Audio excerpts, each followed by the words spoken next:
It's Wednesday, it's time for a van update, and so much has happened. So much has happened in here. Where do we start? Well, let's begin. So the weekend just gone, we went on a wild camping extravaganza. We stayed on West Lake District, not far from Sellafield. You could just see Sellafield in the background. And then on the Saturday night, we stayed on the south coast near Ulverston at a perfect park up. It's so close to home, yet so isolated and remote, overlooking the sea. And I'm going to put some videos on soon. I'm so far behind on my videos because my life is just so hectic. But I actually cut the Sunday short. We woke up, had breakfast, and then came straight back home. And the reason for that was I've only actually got this week before it's kids' half term, and on half term we had planned initially to go abroad, but with the price of fuel, the price of ferries, just because it's half term, and various other reasons, I've decided to leave it. We are going to Europe for 6 weeks over summer. That's the plan, summer holidays, so there's no point rushing it. And plus Scotland is only a few hours away, so we can just escape to Scotland. So that's what we're going to do this Friday. We're getting in a van and we're going to Scotland. So it's left me with no time whatsoever. So we cut the Sunday short, partially because it was Mother's Day and I wanted to go and see my mum, but also I wanted to get a few hours on the van. When I'm working all week and then going away at weekend, I don't actually get a lot done on the van. And the van is done, but I'm just tinkering now and fine tuning. And there's still some big jobs that need to be done, but I've just not decided. I've got to get all the other things working first and everything comfortable before I can move on to them. For example, the plumbing. Dead easy plumbing. Few pipes, bit of water, pump, job done. Compared to wiring a van with electrics, it's easy anyway. I have no issues. I don't think I'll have any issues doing it, but I've not done it because I just didn't even know where I wanted my sink. Now, going out on a weekend, it's not too bad because I could just use a little bit of water, tissue, and I can just clean things and it's all right. But going away to Scotland for a week, it's just going to be a nightmare doing that. So it was a nightmare last time. So what I did was, if you've seen my other videos of when it really heavily snowed, I had a rectangle sink bowl, and I used that to make the igloo, and it actually broke, so which isn't surprising because it was that cold. It just went all brittle and just smashed to bits in the end. So I bought another one, but it's like I've got nowhere to put it. It's just in the way everywhere. So I thought, you know what, I'm just going to cut a big hole in this side unit cover thing that I've made, and I'll just stick it in there. And it's actually all right. It actually feels like a sink. It hasn't got a plug in the bottom, obviously, but that's fine. I can just wash up on it. With no chemicals or anything. I just use water and one of these really hard bristly things. I wash it straight away, chuck it outside, or if it has got something in it, I've got another bottle that I can just fill up and put it all into there with a little funnel. So it's pretty good. I've got like a little sink in there now, and I've got obviously bottled water, so that's fine. And if I need to have hot water, I've got my pan, which I've just had my cousins round, so I've just been showing them how the van works. So I've got stuff all over the place. But yeah, anyway, getting back to the point of the video, I wanted to get as much done as I can before I go. So tonight I've done a bit. I've got a little bit more time tomorrow night, and that's it. As soon as it gets to 2 o'clock in the afternoon, kids, I've only got one. Well, the kids have finished school. I'll be Amika gets dropped off up here. Get upstairs, get yourself changed. The van will be ready, and we'll be off to Scotland. And hopefully we can get up and park up before it gets dark. That's the mission tomorrow. So obviously that's not going to happen. It never does go to plan. So I'm waffling. Let's talk about what I've done on the van over the last weekend and on these few evenings this week, and what my intentions are. So there's been some good changes. There's been some little minor changes, and they might mean nothing to nobody, but there might be a few people out there that are stuck with ideas, and maybe I have the answers. Probably not, but I might just help one person. If I do, that's a good thing. Right, so I suppose I better start with the kitchen area. One of the things that I wanted to do with the kitchen area was the units were coming out to here. So when I opened the door, I had that much room, which is fine. I can still get in there, but it was a faff, especially if you had 2 doors open, because you just, I don't know, I just couldn't, I felt like I couldn't get in there, and I felt really claustrophobic, and it was just stressing me out. And I was only away on Friday night, so I decided I was going to come back, cut the back off this to make it not as deep. And because I've got this plastic sink, and I know I can get a sink this big, I thought I'll use this as a guide, and this will be what I'll use to make sure it goes back. What I neglected to remember was the sink's made out of metal. Not the sink, the drawer. It doesn't sound like metal, does it? It's made out of metal. And yeah, obviously I can cut it, but I can't attach the back on. The way it's built, I cannot attach the back on. I could, but it would take me about 5 weeks. So I thought, do you know what? I can't do that. So I went back as far as I could. What I've ended up doing is cutting a hole in the back of here so the drawer goes into it a little bit. It makes no difference whatsoever. It's absolutely fine. And I've managed to move it so far back now that my cupboards actually open all the way. And believe me, that is amazing. If I want to open them all the way, both of them, I can. So I can actually really get into there if I need to. I don't physically mean get in, although I probably could. So that's cool. I need to put my shelf, but I need to cut my shelf before I do that, and I ran out of time, so I've just not got around to doing that yet. The other thing that annoyed me was the toilet situation. So let's talk about that. The toilet was situated under this seat, which is absolutely fine. It worked fine. There was no issues with it whatsoever. Apart from every time I parked up, I seemed to be parked with the sun on that side of the van. I don't know why, it just seemed to be the way. And what that meant was if I ever went to the toilet, I would be sitting here. Although I've got a blacked out window, when the sun shines on it, you can actually make me out. You can actually see me sitting here, which is fine. Nobody can see, right? It's the window comes to here. But when I want to stand up, yeah, I'm not going to go into the details, but yeah, once I've finished doing my business and I need to clean myself, obviously people can see. So I wanted to get rid of it. On the another thing as well with it was sometimes I would be cooking, and you know what children are like. I need to go to the toilet.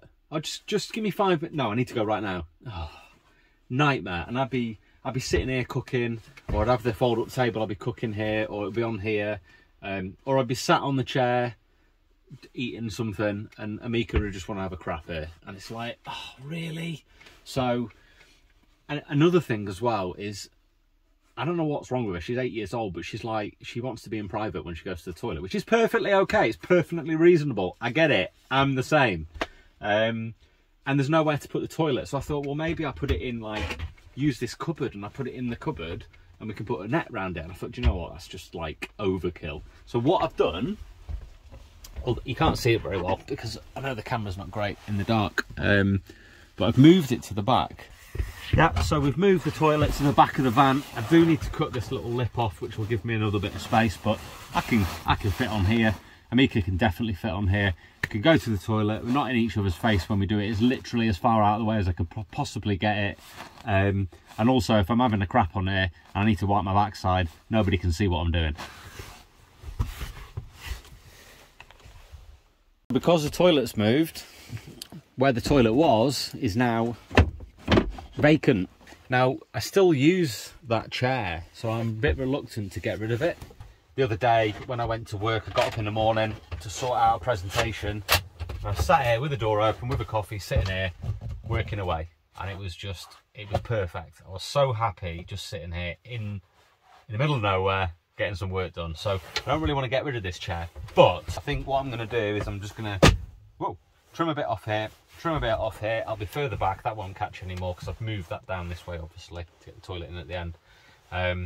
And we'll still have a chair here, but it'll be a little bit smaller, and I'll just give it a little bit more space. I must admit, when Amika sat here and that table's up, it's impossible, but I do use the back door to get out. You'll also see that we've finished off the door now.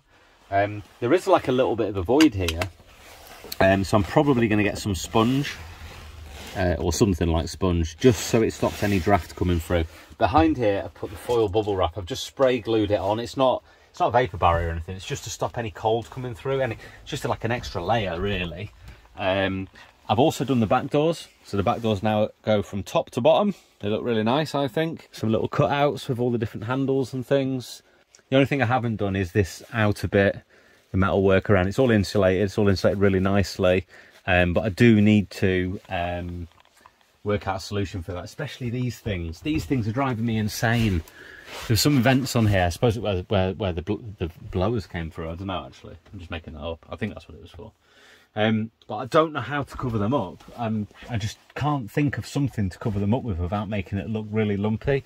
And the reason I want it to be flush is I want a carpet over the top, so I don't want to like put a screw bit of wood on it or something and then have it ending up being like just looking crap when I put when I put the carpet on. So if anybody knows what to do with that, put something in the comments and please let me know, because they're horrible. I've got glass fibre, whatever the hell it is, insulation. My head's here when I go to sleep. It's not great. So if you know a solution for that, please let me know. Another thing that I've done as well, which I'm not going to show you, but I'm going to tell you about, is I've put some insulation above the cab. That's why there's all this little random bits of wood and screws everywhere just to hold it up. It's a temporary job. I've just put some recycled plastic bottle stuff. It's a bit squashed up there, so it won't be doing a perfect job. But truth be told, it's lots warmer in here. Now the van was holding about 4 degrees without the heater on. It was holding about 4, maybe 5 degrees above what the temperature was outside, and that's with glass everywhere and everything as well. Just by sorting out the doors and putting the foil behind it, the foil behind the side doors, and putting the insulation up above the cab, this weekend when I went out, it was about 8 or 9 degrees, so it has made a massive difference. But still, you know, we don't have anything that goes over the cab anymore. I did have a thermal curtain over there if you've seen my earlier videos, but Amika uses that area now for sleeping, and she sits through there playing on a tablet and stuff, so that's like her own little room. So we've got the big open glass windows. I can go down the route of putting blinds on there and all that sort of stuff, but for now we've just got the bubble wrap cardboard ones. There is a lot more that I can do to make it a little bit warmer. But there's so many places that the van loses heat. You know, through the bulkhead where your feet are, you can lose a lot of heat through there. So you'd have to rip everything out. You'd have to insulate all of that properly. Underneath where your feet are as well, it's just metal underneath there, and underneath that is just well air. So there's lots of places where the cold can get in, even down the sides of here as well. That goes round and there's a bit of a gap there, without drilling holes in it and fully insulating it. So there's a lot that you think you insulate and you think you've done a great job, but there's just gaps everywhere. There really is gaps everywhere. So you just do the best of what you can. I've got a diesel heater in here and it does heat the van up ridiculously hot very, very quickly. So unless that breaks down, and even if that breaks down, you just start the engine and put the heating on. So it's only a small van, it doesn't take long at all to heat up. But I have noticed when it has heated up, it does take a lot longer to cool down. So I'm winning. I'm actually winning. I think that's it. I don't think there's... Oh, I think that's it. Internet. We now have the internet in the van. So we have a 1 gigabit Wi-Fi router. How I would get 1 gigabit download speed on a SIM card is beyond me. Maybe I will. I don't think so. I'll have to be sat right underneath an antenna with a very, very powerful antenna. But it is a good thing, and I'll tell you why. If you look at the bottom, you've got 2 external antenna ports. What they do is they go up to, got a pointing XPOL 001 antenna top of the van. Basically, it's a XPOL stands for cross-pollination. Polarization, cross-pollination. That's the birds and the bees. Polarization. And what it does somehow magically, I don't understand it. Speaking to the guys at work, they know all about this because we make stuff at work that's got modems and connects to these things. Basically, my business does this for a living, and I overlook that. But basically, it when it's like that, or when they're separated in a certain distance, it basically doubles the what you can receive and what you can send. So yeah, I've got one of those on the roof, and I did a speed test on my mobile phone SIM, this SIM, and then I put the SIM in there, and my download instantly doubled. And my upload was 7 times quicker. I ran 3 or 4 different tests and it was the same every time. If you're uploading videos or on a Zoom call or a Teams call, then obviously that's a great thing because you'll actually be able to send and receive data really, really well. So that's good. That's a real bonus. I've also put this in. I've managed to fit my light switch as well, finally. It's a bit wonky. I did want to make some shelves here. They were dump shelves where I could just dump stuff in. like buckets if you like, or I could just put stuff in and it wouldn't rattle around. So if I'm in a rush and I need to go anywhere, I can just chuck stuff in, get in the van and go, and not have to worry about things that I've forgotten about going everywhere. But I've not got around to it yet, I've not finished it, but I've managed to mount my stuff now and I can see it, and when I'm in bed I can just turn the heating on, or I can turn the lights on and off, turn my fan on and off. Everything is good, everything is good. We are ready to go to Scotland. I'm really looking forward to going away. It's a shame we're not going to Europe, but we will be going in the summer for 6 weeks, so it is what it is. I think that's it. I think we're done. I'm going to go inside now, get something to eat, and I'm going for an early night because I've got a busy day tomorrow at work, and then I'm going to be on the van until stupid o'clock, and then it's Friday, and we're going to Scotland. If you haven't subscribed, please subscribe. Please, please subscribe. We're on 128 subscribers at the moment, and we've got to get up to 1,000. That's the year-end goal, so please be one of those people. We really, really appreciate it if you do. That's it. Thanks for watching. Have a good one.